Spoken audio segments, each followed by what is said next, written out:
Welcome, ladies and gentlemen, to this track of changing focus of user experience services.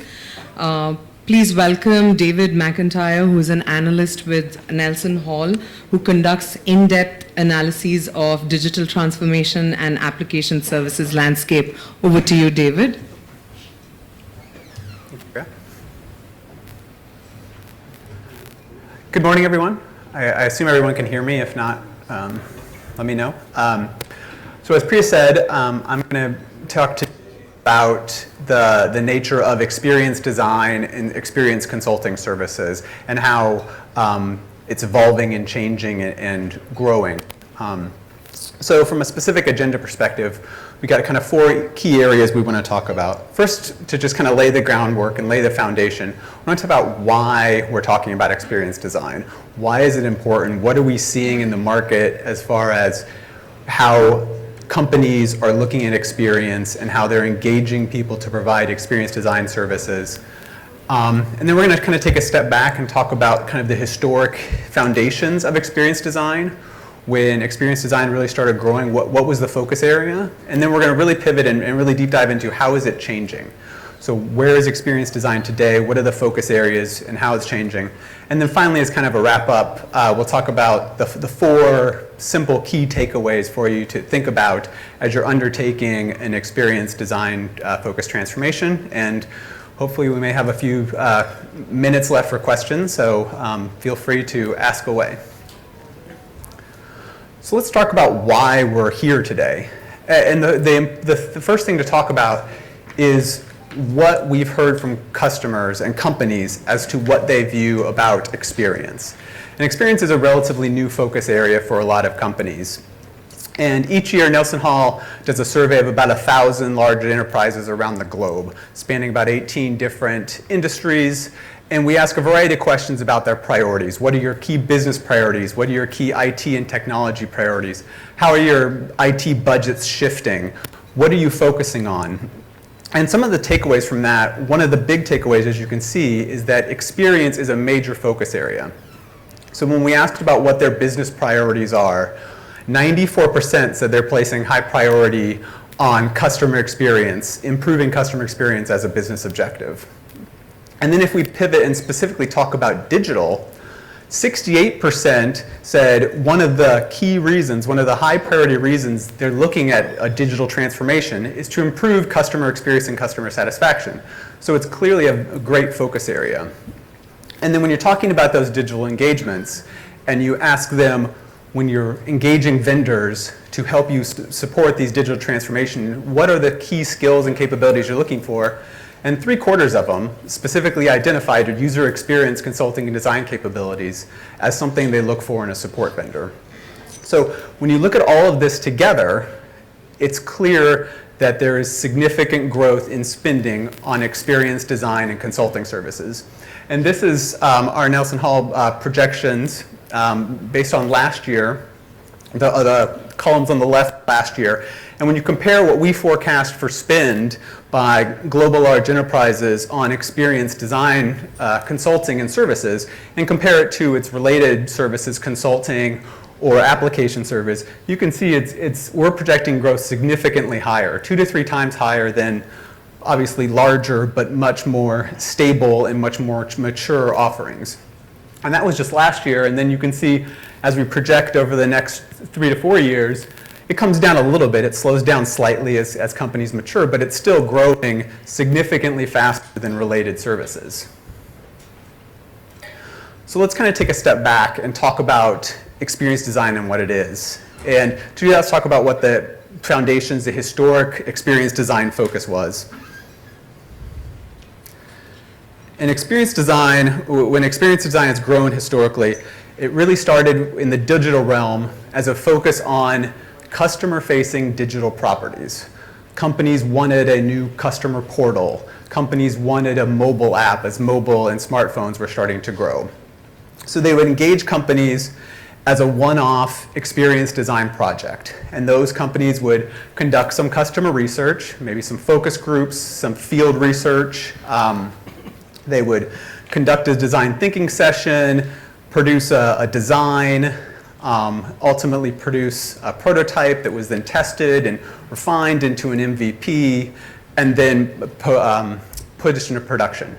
And that was kind of it was, thank you for your time, we're moving on to our next IT priority.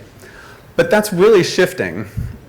And experience is shifting in kind of three fundamental ways. And you can see it's greatly growing in its scope. And the three significant ways, or the way I think out of it, is the first, it's growing in focus. So where it used to be experience was all about customers and the customer experience, now companies are focusing on employee experience. They're focusing on supplier experience. They're looking at that end-to-end value chain as well. So it's not just that front end, it's all the way through the delivery of services. It's also looking at a change in breadth. So it's not just developing a mobile app or a mobile interface. It is looking at that full service design. And it's looking at new areas, different types of interfaces. And it's looking at the merging of digital and physical worlds. So it's not just sitting on your smartphone and no experience outside of that. And finally, the nature of the programs are changing.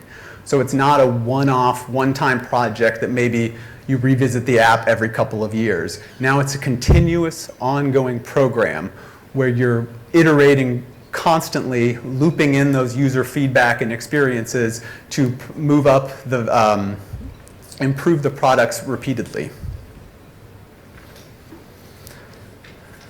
And so before we kind of really dive in and talk about what experience, design, and consulting services means today, I think the easiest way to talk about it first is talk about what it's not. And the first thing I want to say is that experience is more than interface. Historically, it's been all about that interface, that app. And sometimes the real world steps in and helps you illustrate your point very well. I don't know if anyone in here has started following the US presidential campaign, and if you are, I apologize, you should have better things to do. But just last week, the first presidential caucus or primary to identify the Democratic Party was held in Iowa. And logically, the Iowa Democratic Party decided, we've got all these sites all over the state that need to report their findings back to us. So why don't we build an app, push out the app to everyone, and they can just send us back, and it'll streamline everything, and it'll be a much easier and faster process to get results. Well, as you know, if you've paid attention at all, it was a complete catastrophe. And so these are some quotes pulled directly out of a New York Times article the following day. And what you can see is it wasn't necessarily the interface that's the problem. There is some mention of not understanding, the users not understanding, but it was primarily a performance problem. They didn't have the bandwidth when you're in a room in a rural location surrounded by hundreds of other people all trying to use their mobile apps. They didn't have the bandwidth to push it. So there was all of these problems. And again, it wasn't an interface problem. It was a performance problem. It was the service delivery problem. And while you can kind of dismiss that as one small state and a political party not very technically savvy, it's very easy to translate that same issue into the business world. For example, think about an airline's mobile app. If you're sitting in an airport that has a significant weather delay, everybody at airport may be logging onto their mobile app to check on their connecting flights or see if they have new flight options or other things like that. And so all of a sudden you have that same crunch of a lot of people all hitting that bandwidth. So is that app prepared, and are all of the underlying plumbing behind it prepared to support those capabilities when you've got that high traffic situation? And so if we say experience is more than an interface, let's kind of talk about what goes into that. So the first one, kind of building on it, it's that interaction. So it's not just an interface. There's a whole litany of options for interactions, and we'll touch on those in a moment. But again, that's not the end of it. There's also the service delivery section. And the easiest way for me to think about these is where it's gone wrong. So we talked about the IO example, but I think a more relevant example that we can probably all relate to is Uber. Uber is often held up as the gold standard as far as an app, and it's simple. It meets exactly what you need it to do, and it's very intuitive, and there's not a major learning curve. But I'm sure you've had this situation. We had it multiple times yesterday, as a matter of fact, where you request a car on Uber, your car gets assigned, you can see the car on that map, and he's 2 minutes away, and then he misses a turn because his app hasn't updated in time to tell him how to get there. So your 2-minute wait is now a 6-minute wait. And regardless of how easy it was to order it, that's a frustrating experience for a consumer. So it's all about that end-to-end service delivery. And you can apply that same thing to e-commerce websites. You know, it may be very easy for me to log onto a website and place an order very quickly, or use a mobile app and place an order quickly. But if it takes 3 weeks to arrive, I'm still not a satisfied customer. So that's why you're thinking about experience significantly more holistically. And then the third aspect of experience is what I refer to as responsiveness. And this is when something goes wrong and, you know, fixing issues. Another personal anecdote on this, you know, over the holidays, my wife and I ordered several things through Amazon. Some of them presents, some of them just pantry items for our kitchen. And we'd ordered a specific box of tea, a specific style of tea, and when it arrived, it was the wrong item. It was the right brand, but the wrong style of tea. And so we wanted, what we'd ordered. So we reached out to Amazon, and obviously a logical response could have been, we apologize, here's a form, print out this form, ship the tea back, we'll receive the tea, we'll process the tea, and we'll ship back the right tea. But Amazon didn't do that. Amazon instead said, our mistake, keep what we sent you, we're putting the correct tea in the mail today. And so the difference between those, 3 weeks waiting for a simple item and having to go through the process of going to a post office and mailing something back, versus we're taking care of it, don't do a thing, we'll take care of it tomorrow. So when you look at the kind of totality of those things, the interaction, the service delivery and response, that's the whole of a customer experience or a user experience. And so it's understanding all three components and how they interact and play against each other helps to drive that experience. But if we go back to the interaction or the interface, it's evolving beyond words on a screen. You know, traditionally with the app or the client portal, you're trying to figure out how to make that user have a good interaction with that words on a screen. But we're increasingly see added options. So the omni-channel responsive app or website that can be used across my tablet, phone, or PC, that's kind of the base expectation at this point. And what we're seeing is that now getting augmented by these new and existing capabilities. When we talk about internal user experience, we're starting to see the growth of AR/VR use. For example, a warehouse situation, you can use AR/VR. A picker in a warehouse situation can use AR/VR to find the item they need to pick up that much faster. Or in a retail shop, a retail manager can use an AR/VR app or, to look at their display and understand if their display is as it's supposed to be and change the items and put the items back in the right location. They used to be able to do that, but now they can do it much faster and much easier. They don't have to try to guess where that box of cereal is supposed to be. They can pull up the app and using the augmented application, identify immediately, oh, this is in the wrong spot, we're missing this item. So it's an increased productivity when you're using it on an employee situation. Next, you augment those sites with the chatbots, and that comes into that somewhat of a responsiveness.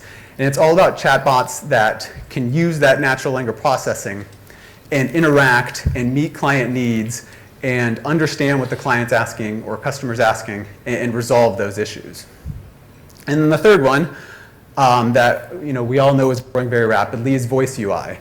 So using those Alexas and those machines in your house as a consumer to do what you need to do. But again, another potential channel for failure or success from a customer experience. I had a friend just a couple days ago actually on LinkedIn was joking that he uses his Alexa to track his grocery items. And he was very confused one day when his Alexa told him he needed to go pick up some Jetstream rice because he didn't know what Jetstream rice was. And it was actually jasmine rice, but Alexa had misunderstood. So it's those type of little things that makes it stick out and makes the experience either great or starts to be not meeting expectations. And so as we've kind of alluded to, one of the other changing aspects is it's not just customers. Obviously, customers still play an important role and are a very important focus area for experience design, but it's not solely customers. And what we've seen over time is this slow, steady move where customers are becoming less a proportion of that spend by those companies on experience. And they're slowly shifting it to users internally for two reasons. One, we're all consumers when we're not in the office, we're all consumers. So we've all had those good customer experiences. You don't forget that just because you're sitting at your desk. You remember what that's like. And so by applying those same principles to your day job, you can improve that productivity and you can make those employees happier, you can retain them more, you can make them enjoy their jobs, and they become more productive. And the second driver that is really going to, I think, accelerate this internal-external spend is the end-to-end service delivery concept and the end-to-end service design concept. And that's where you're linking those systems of interaction up front with the systems of record to accelerate the delivery of those services. So now, rather than spending, you're still working on the interface and updating those interfaces and that customer interaction, but that's only a portion of the work. Now you need to address all of those other systems across your IT landscape that allow you to make those deliveries and deliver those services much quicker. And that just becomes a significantly bigger portion of any experience project.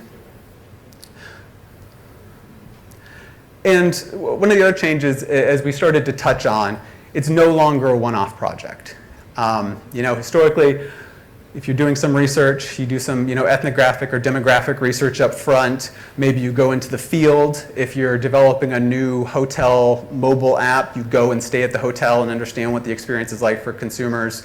You run a focus group, those type of things. And then you do some level of controlled usability testing during the process. So you bring some users in, you do some click tracking or eye tracking as they use it, and you adjust and modify the product until you go into production. But now that post-production feedback loop is as important as the other two components to understand those users. And so, social media is great in a lot of things and less great in a lot of areas, but this is one area where social media has a major impact. Because now you've got users volunteering their opinion on your product all day, every day into the public. And so it's an opportunity for you to gather that information and understand what they're saying, whether you're having that good experience or you're having a bad experience, where it's breaking down. There's also the ability to overlay analytics directly into the process. So you can track those abandonment and exactly where that abandonment occurred and try to adjust the process there. You can see what's clicking through, where people are getting lost on websites. So you've got that ability. And so building in from day one, the beginning of a program, this continuous feedback loop, you bring this and the feedback comes directly back into that design and development capability that then can continue to iterate. And when you combine this with the much accelerated application development capabilities of Agile and DevOps, suddenly you're able to kind of a rapid response team to modify this experience for customers as quickly as they start to run into challenges or you get any kind of feedback.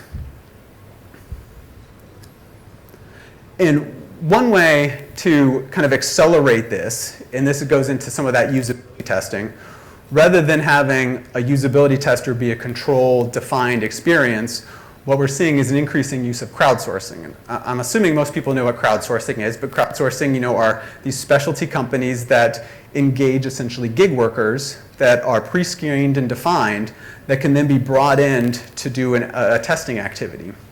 So particularly if you're looking at mobile apps or digital channels or chat bots, you can use crowdsources to push out the application to these people. You can use them in scripted testing and they can provide immediate feedback, but there's also the opportunity to allow them to do exploratory testing. And this is the idea of, humans are unpredictable. We don't know necessarily how a human's going to use an app regardless of how much time we spend trying to define it. So exploratory testing means rather than giving them a script, they just get in and play. And they may find things and use the app in ways you weren't expecting, and it may break, and they may be surprised by that, and it may be news to you as well that they would use it that way, and it gives you a chance to modify and update. And the biggest value of crowdsourcing is what we would say is speed to scale. If you're thinking about a mobile app, this is a way to immediately access a broad variety of demographics, locations. Mobile, you're talking about different devices and networks. So it's an opportunity to have testers everywhere testing your specific needs that you can't have unless you have that capability, which is a huge expense. This is a way to just tap directly into it. This might have been a good thing for our friends in Iowa to have looked into a little more. They could have tested to see how that bandwidth works when they're out in the middle of a snowfield. And one of the all of these is we've talked about the fact that these are ongoing services. It's not a one-off anymore. But if you think about experienced consultants, they can be a little pricey, and especially over time if you're talking about this integrated capability that's there long term. So one of the big things and what it's really been focusing is companies not coming to experienced design vendors and just asking them to deliver services. They're also saying in parallel, teach me how to do this. I use the creating fisherman as the old saying of give a man a fish, feed him for a day, teach him to fish, feed him for a lifetime. And that's the idea of we want you to deliver these services once, but at the same time, build those capabilities for me internally so I can do this myself going forward, or I can do portions of it and take it on myself. And when you think about, and now we're not just talking about customer-facing apps, we're talking about all of the user internal apps. That's a significant scope expansion. And so, maybe you maintain a vendor for some of the highly critical customer apps, but then your user apps, you've now got this in-house capability that allows those people to drive some of these employee user experiences. And so what we're seeing specifically, it's not just delivering design thinking sessions. It's teaching people to be those design thinking leaders. It's helping implement design systems that spread across the company. It's the fundamentals of user-centric design and development. And then the big thing at the bottom is some of the softer stuff. We're talking a lot about technology here these days, but there's a lot outside of technology to make the most out of technology. And when you're talking about experience, that's very much one of the things. So when you're talking about cross-functional collaboration, bringing that alignment between the business side and IT, and you're talking about the organizational and cultural changes that all need to support this, those are much bigger than making sure you've got an open meeting room with a bunch of Post-it notes that you can run design thinking sessions in. It's a bigger fundamental change. And so that's kind of what we get to on this as well, is that it's moving specifically beyond what you would think. So if you start with the idea of focusing on experience and you translate that from understanding and developing empathy for your users, and you translate that into conducting design thinking sessions that include a cross collaboration of IT and business and specialists and creatives, and you incorporate that usability testing, if you're trying to do that all in-house, there's a significantly broader impact beyond just the team's delivery. There's a potential for some organizational changes to build out those capabilities. There's the overarching culture change that we value experience, we're focusing on experience, and that really needs to come from the leadership, and it needs to kind of permeate the organization. And one of the parallels is speed. We're trying to incorporate that feedback quickly, and you need to incorporate to allow for that speed. There needs to be a kind of fundamental culture change. You need to empower people. Everything can't be run up an entire layer of bureaucracy if you're trying to make changes quickly. You have to be okay with a little bit of experimentation. Everything that goes out the door is not going to be perfect from day one. And so that needs to be embedded throughout the organization. And so it's the leaders showing the people and driving this to be a true culture change. And to deliver that, you need to make process and technology changes. So you need to start to incorporate some of those DevOps principles where you're continuous integration, continuous deployment. You're building the processes that allow for that close collaboration. The biggest challenge, I think, is the technology foundation. And if you've seen, and I don't know how much you would see, but there's been a huge influx over the last few years of the largest IT services firms, many represented here today, acquiring creative agencies. And I think there's a lot of value in that, but I think the greatest value on the creative agency side is bringing in the technologists. Because you can come up with the most beautiful, elegant, creative solution, but if you hand that to a client and their back-end IT landscape is incapable of supporting that, then you've done absolutely nothing. So the marriage of that creative, user thinking, design thinking approach with deep technology understanding up front in the process, I think is critical and a really high value as these experience services evolve and grow.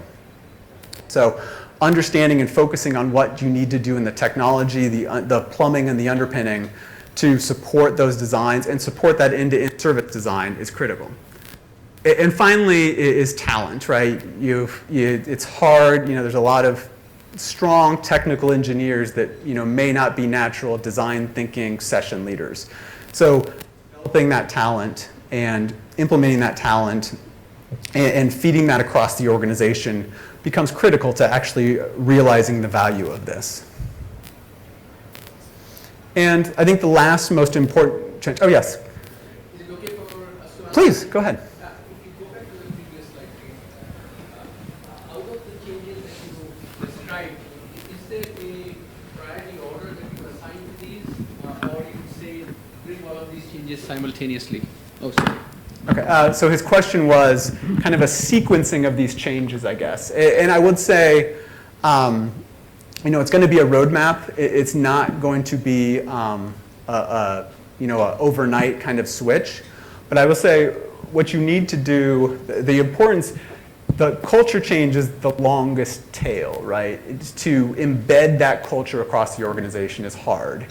And you need to get those leaders on board to drive that. So that they need to be visible and focused and driving that change. So that needs to be the start. And then you can start to run some parallel paths once you're starting to get the team on board, right? You can start to identify the talent gaps. You can start to identify what process changes in parallel and associated technology changes you need to make and start to implement those in. But I think it starts with getting the organization on board. And that requires that top-down leadership and culture change. Does that make sense? Sure. Okay. So one of the other changes, if you think about historically, and I've done a couple different experience design research projects, and my background, I very much come from a business case mindset. What's the business case for this engagement? That's what, customers and services, that's the first question. What am I going to get out of it? And historically, when you talk to experience, right, it's a little nebulous, for back of a better word. We talk about experience, we talk about, it's measured by Net Promoter Score, we talk about CSAT.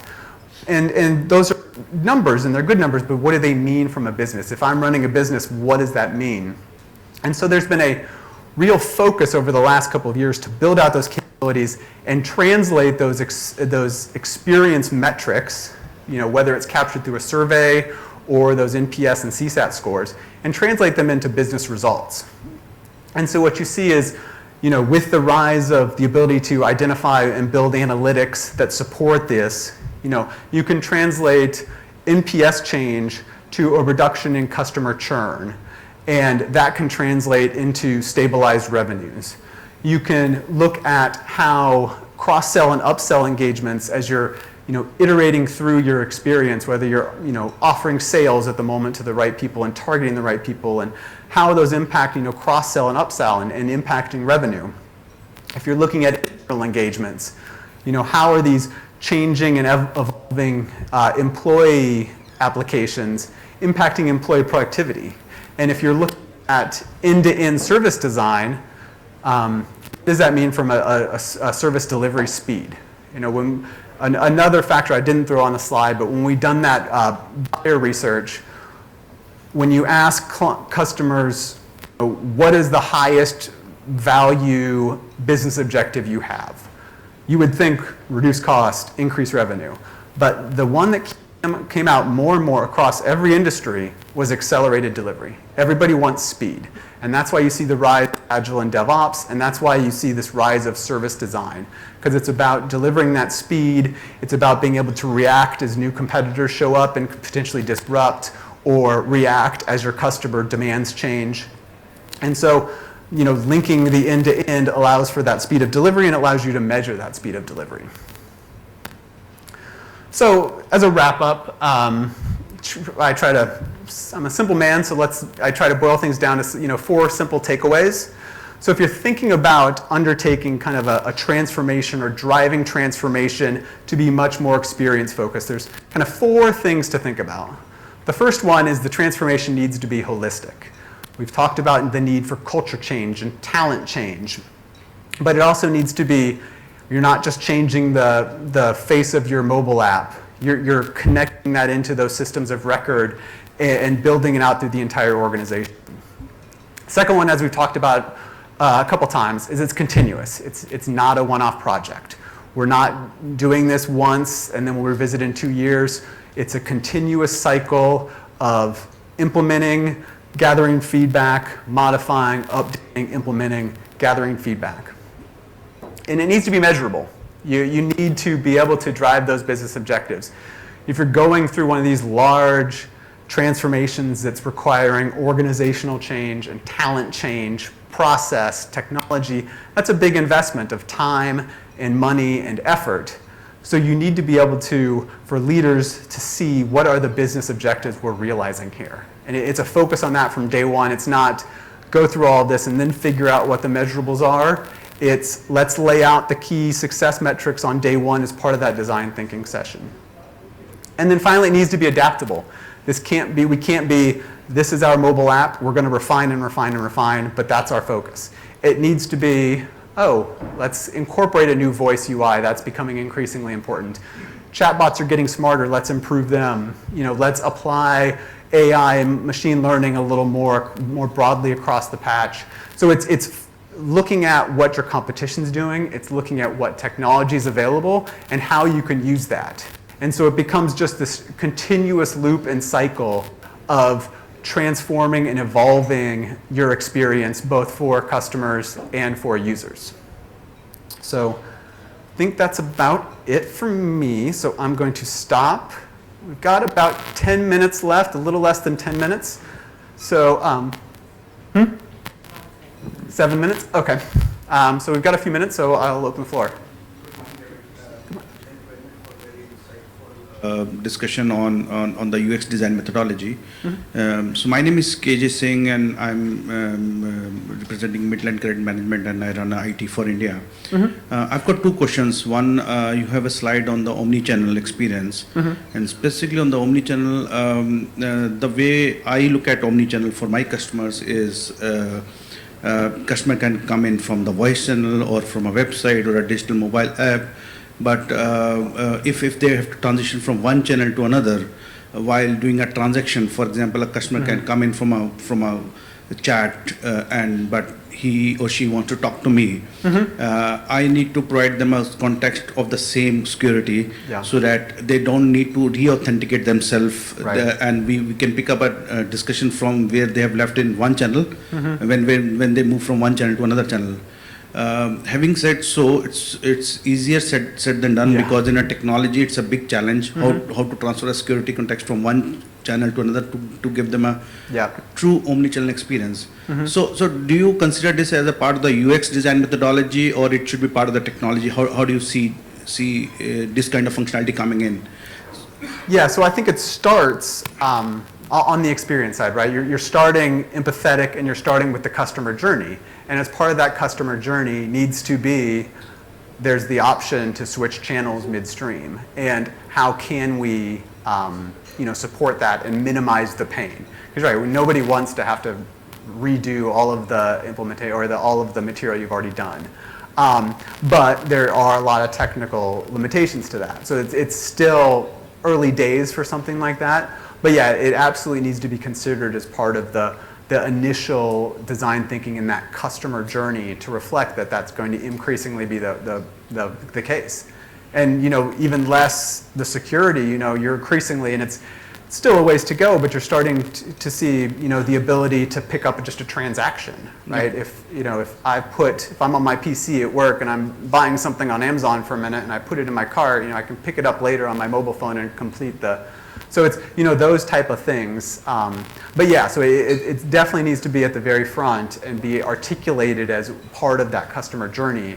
And then it's the challenge of working through the technical aspects of how feasible that is and what we need to do. But understanding early on that that's a technology investment that we want for our customers, and is it something we want to undertake? Perfect. And the second question is around the personas, because you have not touched upon the personas creation.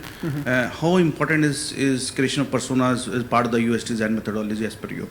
Yeah, I think it's absolutely critical, right? It goes, and you're right, I did kind of jump past some of that core upfront stuff. But when you talk about experience, starts with empathy, and empathy is understanding what your users want to do, and you do that by identifying the personas. What are the types of users you have, and then you identify what the journey is. How are they going to interact with you?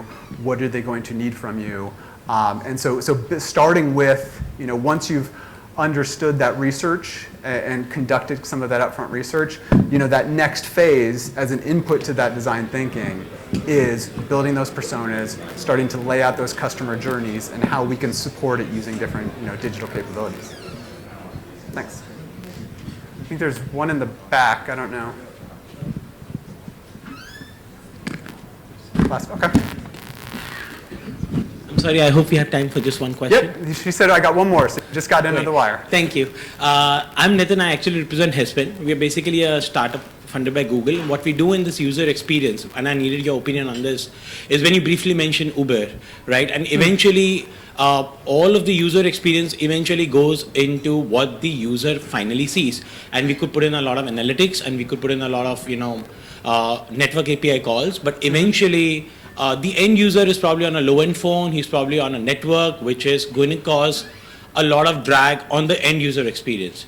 So, we increasingly work with customers. Uber is a very good customer. We basically work with the testing team and make sure that the testing environment where we see the network API calls, how you could optimize them over the network, your CDN servers, et cetera, But from your perspective, how do you see enterprises who are basically going app, because that's pretty much very, personal now to the user. You're going right into their phone and they're using an app, and a bad user experience is just an uninstall. Yep. How much is the focus from the testing arena where enterprises are going to say, well, I'm going to put a major chunk for testing over the network because that adds more rather than adding more analytics, etc., which can drag your slowdowns. Yep. No, and I think that's critical. And what you see is a lot of experience design consultancies. Right, they'll start from the device perspective. Like before we about the network, right? Are we compatible with all the different devices? So they'll literally have the inventory of devices that are going to be used, and they can do that as part of their testing process. How does the app render on this particular device? Does it fit correctly? Not. And then, kind of touching on what I was doing from the crowdsourcing perspective, this is a quick, not easy, but a quicker way to do that network, right? Because it gives you an opportunity to tap into users in this location that are on this network. So we can see, what kind of latency are they getting and adjust. And we can try this guy over here who's a different device, a different network, and what's their experience like. And we can, it's a way to rapidly push out that type of experience and judge all of them and understand where are our challenges and understand how we can interact and react to that. Does that make sense? Okay, I think I'm done. So thank you all for taking the time this morning. Thank you so much, David, for that insightful take on your analyst perspective. This is a small token of our appreciation.